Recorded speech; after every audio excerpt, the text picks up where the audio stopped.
नमस्कार दोस्तों, आपका स्वागत है आपके अपने YouTube चैनल आईपीएस इंस्टीट्यूट पर। और मैं आज एक छोटा सा सेशन लेके आया हूँ। कई दिनों से अपने चैनल पे वीडियो डालने की कोशिश में हूँ। तो आज जो हम जो छोटा सा सेशन ले रहे हैं वो पटवारी एग्जाम की थोड़ी सी स्ट्रेटेजी पे ले रहे हैं। जो अंतिम 40 दिन आपके लगभग बचे हैं उनमें आपको किस प्रकार से तैयारी करनी चाहिए, या फिर कौन कौन से सब्जेक्ट या कौन कौन से कोर एरिया पर आपको फोकस करना चाहिए जिससे आपके अच्छे अंक हासिल हो सके। चूँकि मैंने खुद ने पटवारी का एग्ज़ाम दिया था और मेरे 180 मार्क्स थे उस समय और 194 के आसपास कट ऑफ गई थी। मेरा उसमें सिलेक्शन नहीं हुआ था, लेकिन उसके 15 से 20 दिन के बाद जो एग्ज़ाम हुई थी ग्राम सेवक, तो उसमें मेरा सिलेक्शन हो गया था। वर्तमान में मैं उसी पोस्ट पर पोस्टेड हूँ। और अगर अपन बात करते हैं तो पटवारी का सिलेबस इस बार थोड़ा सा चेंज है। 2016 के पेपर जो थे वो बहुत टफ लेवल के थे। उस समय जो बोर्ड के अध्यक्ष थे राम खिलाड़ी जी मीणा, तो उनकी टाइम के जो भी पेपर बने थे वो सब पेपर एक से एक टॉप से टॉप, मतलब हार्ड से हार्ड पेपर वो थे। इस बार जो जब से बोर्ड के अध्यक्ष चेंज हुए उसके बाद से पेपर का स्तर थोड़ा सा डाउन रहा है। बहुत इजी पेपर आ रहे हैं, वन लाइनर क्वेश्चन आ रहे हैं, ज़्यादा फैक्चुअल क्वेश्चन आ रहे हैं। फैक्ट मतलब आपको जितनी ज़्यादा तथ्य याद होंगे उतनी ज़्यादा आपके एग्जाम पास होने के चांसेस ज़्यादा होंगे। तो अपन बात कर लेते हैं कि सिलेबस में आपके क्या है और किस प्रकार अपने को पुस्तकें में पढ़नी है। तो अपने को जो पहला पोर्शन है, इसका पहला पोर्शन जीके और जीएस का। जीके और जीएस कौन सी? इंडिया की जीके और करंट अफेयर।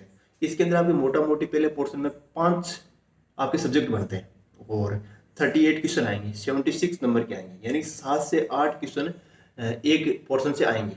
तो 7 से 8 क्वेश्चन एक पोर्शन के आएंगे। तो सबसे पहले अपन साइंस की बात कर लेते हैं।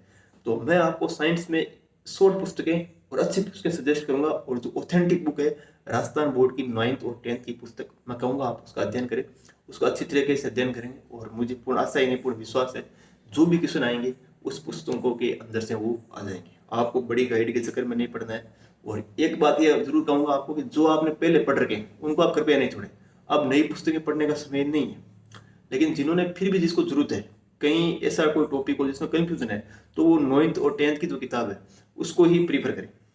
और जिसने बिल्कुल ही साइंस नहीं पढ़ी है तो वो 9वीं और 10वीं की किताबों को ही पढ़े, क्योंकि ये किताबें भी अपने पहले पढ़ी हुई है तो अपने पढ़ने में भी इसको आसानी रहेगी। साइंस की पुस्तक हो जाएगी क्लियर। मैं कहता हूँ 7 से 8% जितने भी आएंगे वो आपके इस दायरे से मेरे हिसाब से यहाँ से बाहर नहीं जाएंगे, और मेरा अनुभव आपसे यही कहता है।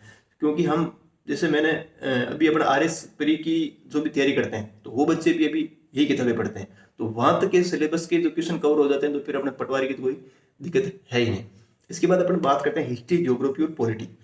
तीनों सब्जेक्ट बड़े सब्जेक्ट हैं और इंडिया लेवल के ये तीनों सब्जेक्ट आपके हो गए। तो अब ऐसे तो इनकी अपन तीनों पुस्तकों की अलग अलग बात करें तो इसकी मतलब अता है। अपन कितनी किताबें पढ़ ले तो ये भी किताबें पूरी इनकी नहीं होती है। हिस्ट्री अगर अपन अलग अलग से ले तो प्राचीन भारत की अलग आती है, मध्यकालीन भारत की अलग आती है, आधुनिक भारत की अलग आती है। अपने को पता है इस एग्जाम के लिए अब अपने पास इतना समय नहीं है, लेकिन फिर भी शॉर्ट जो पुस्तक अपन सजेस्ट करते हैं और अपन मान के चलते हैं 15 से 20 क्वेश्चन जो तीनों सब्जेक्टों के आएंगे, वो एक लुसेंट की जो पुस्तक आती है छोटी वाली, उसमें से मेरे हिसाब से कवर हो जाना चाहिए। और जो अब 40 से 45 दिन का जो टाइम है वो उसी हिसाब से वही किताब अपने कवर हो पाती है, उसके अलावा अपने किताब कवर नहीं हो पाती है। और एक राय मैं सजेस्ट करूंगा कि अगर किसी ने हिस्ट्री, ज्योग्राफी, पॉलिटी पहले से पढ़ रखी है तो वो कृपया अपने उन्हीं नोट्सों में से, जिन्होंने हैंड रिटन जिनके नोट्स थे, जिन्होंने खुद नोट्स बनाए, वो अपनी उन्हीं नोट्सों को बार बार पढ़े और उसी पुस्तक को पढ़े जो उन्होंने पहले पढ़ रखी है, भले ही कोई सी भी किताब हो। अब किताबें चेंज करने का समय नहीं है, लेकिन जिसने नहीं पढ़ रखी है उनके लिए शॉर्ट तरीका यही है कि वो छोटी पुस्तक को अब उठाए। बड़ी किताब लेने का कोई मतलब नहीं है। आप एक प्राचीन भारत की अलग लेने बैठ जाओ, मध्यकालीन भारत की अलग लेके बैठ जाओ, तो वो समय अब आपके पास नहीं है। एक छोटी पुस्तक लेनी, और ज्यादातर अगर मैक्सिमम आपके हो सके तो आप राजस्थान बोर्ड की पुस्तकों को ही प्रिपेयर करें। अपने को पता है जब लास्ट में कई बार आपत्ति लगाने की अपने पास नौबत आ जाती है तो ये किताबें आपके काम वहां आती है। आगे अगर अपन बात करते हैं करंट अफेयर्स के बारे में, मैं आपको ये कहूंगा कि छोटी पुस्तक सबसे छोट और छोटी पुस्तक आती है क्रोनोलॉजी। तो उसके अंदर आप क्रोनोलॉजी के अंदर भी आप एक क्रोनोलॉजी में आपके 2 या 3 पेज के नोट्स पढ़ेंगे, 1 लाइनर नोट्स बना लो आप और उनका आप बार बार उनका आप अध्ययन करो। तो वहां से आपकी क्रोनोलॉजी जो 10 रुपए की आती है वो आपको मैं कहूंगा कि अप्रैल से लेकर आप दिसंबर तक की, वो आप अप्रैल से लेकर दिसंबर तक की वो आप वहां से ले लो, अडॉप्ट कर लो वहां से, और उसको आप बार बार उसका रिवाइज करो और उस किताब को, उस पोर्शन को आप वहां से क्लियर कर लो। इसके बाद अपन बात करते हैं तो पहला पोर्शन तो ये कंप्लीट हो जाएगा। दूसरा है जो राजस्थान हिस्ट्री और कल्चर है, और राजस्थान की ज्योग्राफी है, और राजस्थान की पॉलिटी। तो ये तीनों पोर्शन जो है आपके 30 क्वेश्चन आएंगे और 60 नंबर के वो मैटर है, यानी कि 20% के लगभग आपके ये पेपर कवर करता है। तो ये 30 क्वेश्चन अब कैसे करें, अपन मान के चलते 10 क्वेश्चन हिस्ट्री कल्चर के, 10 क्वेश्चन ज्योग्राफी के और 10 क्वेश्चन पॉलिटी के, इस पर इनका विभाजन कर सकते हैं। 30 क्वेश्चन 60 नंबर। तो ये किस प्रकार करें, तो राजस्थान की ज्योग्राफी, राजस्थान की हिस्ट्री, राजस्थान की पॉलिटी। तो मैं तो आपको जो पुस्तक सजेस्ट करता हूँ वो ऑथेंटिक करूंगा। हिंदीकरण साहित्य अकादमी की जो हुकुमचंद जैन की पुस्तक आती है वो राजस्थान हिस्ट्री और कल्चर के लिए ठीक है। हरिमोहन शर्मा की राजस्थान की ज्योग्राफी के लिए ठीक है। और राजस्थान की पॉलिटी के लिए मैं कहूंगा कि आपके पास किसी भी पुस्तक हो, भले ही लक्ष्य हो, वहां से आप हैंड रिटन नोट्स बना लो, या फिर आपने कहीं से भी कोचिंग की है, जो आपके पास नोट्स हैं उन्हीं को ही आप बार बार रिवाइज करें। ये चीज सबके लिए लागू होती है। हिस्ट्री, राजस्थान हिस्ट्री के लिए भी अगर आपके पास नोट्स बनाए हुए हैं तो उन्हीं नोट्सों को पहले प्राथमिकता दें। अगर वो आपको याद हो जाए तो फिर आप दूसरी पुस्तक पर जाइए, अन्यथा आप उन पुस्तकों पर जाने का आपको कोई मतलब नहीं। यानी अब समय वो है जब आपके अगर पहले वाले आपके जो खुद के नोट्स हैं, जो खुद की पुस्तकें क्लियर है, तो ही मैं जो पुस्तकें बता रहा हूँ वो आप काम में ले, अन्यथा आप ये काम में नहीं ले।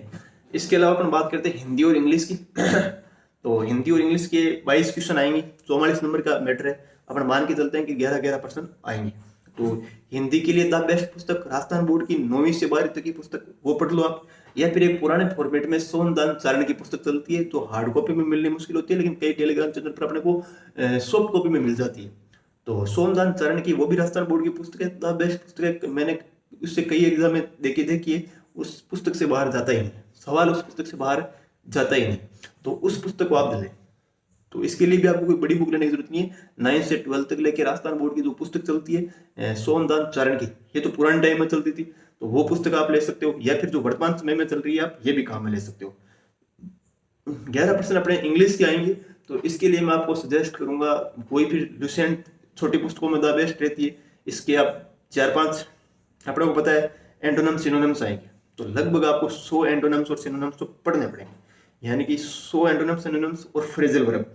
तो ये आप किसी भी पुस्तक में से रट लो। वैसे 100 के आसपास आपका एक टारगेट होना चाहिए कि 100 फ्रेजल वर्ब हम याद करें, 100 एंटोनिम्स हम याद करें, 100 सिनोनिम्स हम याद करें, और एक करेक्ट सेंटेंस वाला आएगा।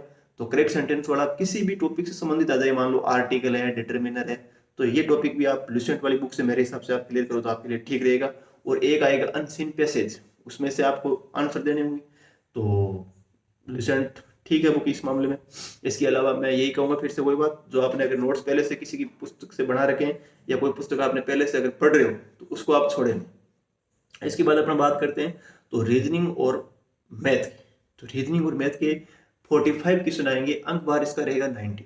तो इस 45 क्वेश्चन को आप, जो रीजनिंग की सबसे अच्छी पुस्तक मानी जाती है वर्तमान समय में US शेखावत सर की, तो उस पुस्तक को आप अध्ययन करें और उसकी टॉपिक वाइज उसको सोल्व करें। यानी एक आप यूनिट लो, एक आप प्रश्नावली लो, और उसके कम से कम 100 से 125 क्वेश्चन आप सोल्व करो, तब जाके वो आपके यूनिट क्लियर होती है, यानी एक प्रश्नावली आपकी क्लियर हो जाएगी। इसी प्रकार मैथ के अंदर भी, भले ही मैथ ये ऐसे सब्जेक्ट है इनके अंदर ज्यादा किताब का कोई महत्व नहीं रहता है, आपके पास एक्सरसाइज होनी चाहिए और उन क्वेश्चनों को सोल्व करने की क्षमता आपके पास होनी चाहिए, और थोड़ा सा बेसिक आपका होना चाहिए। तो फिर इनमें किताबें महत्व नहीं रखती, इस पर तो फिर अपने को क्वेश्चन की एक सीरीज चाहिए होती है, भले ही वो PDF में हो या कोई सी भी बुक में से मिल जाए। तो हर पर्सनालिटी के या हर यूनिट के 100 से 150 के बीच अपना अगर क्वेश्चन सोल्व कर लेते हैं तो मैं नहीं मानता कि फिर कोई क्वेश्चन बाहर जाता है। यानी कि ये ऐसा सब्जेक्ट है जिसमें अपने 90 से 90 क्वेश्चन सही कर सकते हैं, यानी कि आपका थोड़ा सा कॉन्सेप्ट क्लियर होना चाहिए। तो इस सब्जेक्ट की ये गारंटी है कि 90 से 90 क्वेश्चन आपके सही हो सकते हैं। और जिनका थोड़ा बेसिक कमजोर है, किसी को लाभ हानि प्रतिशत, साधारण ब्याज, चक्रवृद्धि ब्याज भी समझने में अगर दिक्कत आ रही है, 8 के विद्यार्थी हो सकते हैं कोई जिनकी दिक्कत आती है, तो 6ठी क्लास की किताब में से बेसिक से स्टार्ट करें। 6वीं, 7वीं और 8वीं, इन 3 किताबों में से अगर आपने औसत निकाल ली, प्रतिशत निकाल दिया, लाभ हानि कर लिया, तो फिर आपका बेसिक क्लियर हो गया, फिर आपको कोई दिक्कत आने वाली है नहीं। यानी 6ठी क्लास की किताब में से आप अगर औसत पढ़ते हो या प्रतिशत पढ़ते हो, जो भी NCERT है, RBC है, यानी तो आप उन किताबों में एक छोटे बच्चे की तरह समझाया गया, तो वो चीजें अपने समझ में आ जाती है। जब अपन 6वीं क्लास की किताब की चीजें समझ लेते हैं, फिर अपन 7वीं की समझ लेते हैं, फिर 8वीं क्लास की किताब पढ़ लेते हैं। तो इस हिसाब से अगर किसी के टॉपिक कमजोर है तो उनके लिए ये सलाह है, बाकी हर प्रत्येक विद्यार्थी के लिए ये नहीं है। जो कई विद्यार्थी मैथ रीजनिंग में अच्छे होते हैं तो उनको वो US शेखावत वाली बुक है या फिर किसी भी प्रकार की कोई एक्सरसाइज होनी चाहिए अपने पास जिसके अंदर 100 से 150 क्वेश्चन हर प्रश्नावली की हो, तो वो आप सोल्व कर लो। बेसिक कंप्यूटर है, बेसिक कंप्यूटर में कोई बुक आपको चेंज नहीं करनी है। जो पुस्तक आप पढ़ रहे हो, जिनके आपके पास जो नोट्स हैं और या फिर जो आप यूट्यूब पर क्लासेस लेके देख रहे हो तो उन्हीं चीज़ों का बार बार रिवाइज करें। यानी इसके आपके 15% आएंगे 30 नंबर के, तो उन्हीं के आप बार बार रिवाइज करें। तो ये आपका पटवारी के बारे में थोड़ा सा डिटेल डिस्कशन था। और लास्ट में मैं यही कहूँगा कि अब 40 दिन का समय है, ये युद्ध स्तर का समय है, यानी कि अब आप यहाँ टाइम खराब नहीं कर सकते। अब डेली आपको 12 से 13 घंटे तो आपका टाइम निकालना पड़ेगा। यानी कई कहते हैं कि घंटों में क्या रखा है, क्वालिटी स्टडी होनी चाहिए। क्वालिटी स्टडी कितनी भी हो, लेकिन आवर्स भी होने चाहिए, पढ़ाई के घंटे भी होने चाहिए। 10 से 12 घंटे अगर आप पढ़ते हो 40 दिन, तो आगे के जो 10 से 12 साल या 40 से 50 30 साल 35 साल के आसपास की जो सर्विस होती है वो आपकी अच्छे दिन निकल जाएगी। नहीं तो फिर से ये वैकेंसी कब आए, कब अपन इसकी तैयारी करें, तो फिर वो लंबा समय गुजर जाता है उसके अंदर। तो अच्छा टाइम टेबल बनाए पढ़ाई का। और मैं सजेस्ट करूंगा कि सुबह आप अगर मॉर्निंग में जल्दी उठ पाते हो तो वो बहुत ही बढ़िया। यानी कि सुबह आप 4 बजे या सुबह 5 बजे उठ के अगर आप पढ़ पाते हो तो उससे बढ़िया आपके लिए कुछ भी नहीं हो सकता। सुबह 4 बजे 5 बजे के आसपास का आप टाइम टेबल बनाओ, फिर लगातार 10 से 11 बजे तक आप पढ़ सकते हो। एक बिट थोड़ा शॉर्ट में आपको टाइम टेबल में बता सकता हूँ, तो 5 से 10 तक आप पढ़ सकते हो। बीच में थोड़ी बहुत आपका टाइम जो रेस्ट खराब होता है वो आप काम में ले सकते हो। फिर वो खाना वाना खा के आप फिर वापस पढ़ने बैठ सकते हो। दिन में 1-2 घंटा आप सोने के लिए काम में भी ले सकते हो, नींद लेनी जरूरी है। और उसके बाद फिर वही पढ़ाई का, अगर इस प्रकार आप पूरे दिन पढ़ाई के अंदर ही बिजी रहो, पढ़ाई के अंदर ही आपका रूटीन रहे, तो ये परीक्षा आप निश्चित ही आपके कदम चुमेगी, सफलता आपके कदम चुमेगी और आपका सपना साकार होगा। और आप कई बार अपन मोटिवेट नहीं हो पाते, तो अपने को अपने घर वालों की तरफ या अपने माँ बाप की तरफ देख के भी हम पढ़ाई कर सकते हैं। ये भी एक मोटिवेट होने का कारण हो सकता है कि इन्होंने अपने को इतना पढ़ाया है, इतना अपना खर्चा लगा रहे हैं, अपने को बाहर जयपुर भेज रहे हैं, तो उन चीज़ों की भी आप उनको देख के भी मोटिवेट हो सकते हो। कई बार अपन सुबह नहीं उठते हैं, तो उठते ही अगर 5 बजते ही आपका अलार्म बजता है और आपका वापस सोने का मन कर रहा है, तो आप अपनी उन परिस्थितियों को याद कर लो जिनके कारण आप ये तैयारी कर रहे हो, तो फिर आप अपने आप खड़े हो जाओगे। तो अंत में मैं यही कहना चाहूँगा कि आप अच्छे से तैयारी करें और इस एग्जाम को बहुत बढ़िया तरीके से दे के आए। और एक एक मैं आपको सजेशन और दूंगा, इस समय जो मैराथन क्लासेज वगैरह चल रही है, ये क्लासेज अब लेने का समय नहीं है। इन क्लासों में आप टाइम ही खराब करते हो। अब जो आपका सेल्फ स्टडी जितनी काम आएगी उसके अलावा कुछ काम नहीं आएगी। आप खुद किताबों में से पढ़ो और क्वेश्चन आंसर फॉर्मेट वाली बुक ले आओ, टेस्ट सीरीज ज्वाइन कर लो, उनके प्रिंट निकालो, उनका सॉल्यूशन करो, वो सबसे बेस्ट है। और जो प्रश्न आते हैं उनके चारों ऑप्शन पर विचार करो। उसके अलावा बेस्ट तरीका कोई भी नहीं हो सकता पढ़ाई का। अब आप जो यूट्यूब पे जो अगर टाइम खराब कर रहे हो, वो टाइम खराब करने के अलावा कुछ नहीं है। अब आपको क्लास से लेने का कोई फायदा नहीं होगा। अब जितनी ज्यादा सेल्फ स्टडी कर सकते हो उतनी सेल्फ स्टडी करो, जितने ज्यादा पेपर सोल्व कर सकते हो उतने ज्यादा पेपर सोल्व करो। ये 40 दिन है और इन 40 दिनों में आप जितने क्वेश्चन निकाल सकते हो उतने क्वेश्चन निकालो। अंत में आपको पटवारी के एग्जाम के लिए बेस्ट ऑफ लक कहूंगा। धन्यवाद। जय हिंद, जय भारत।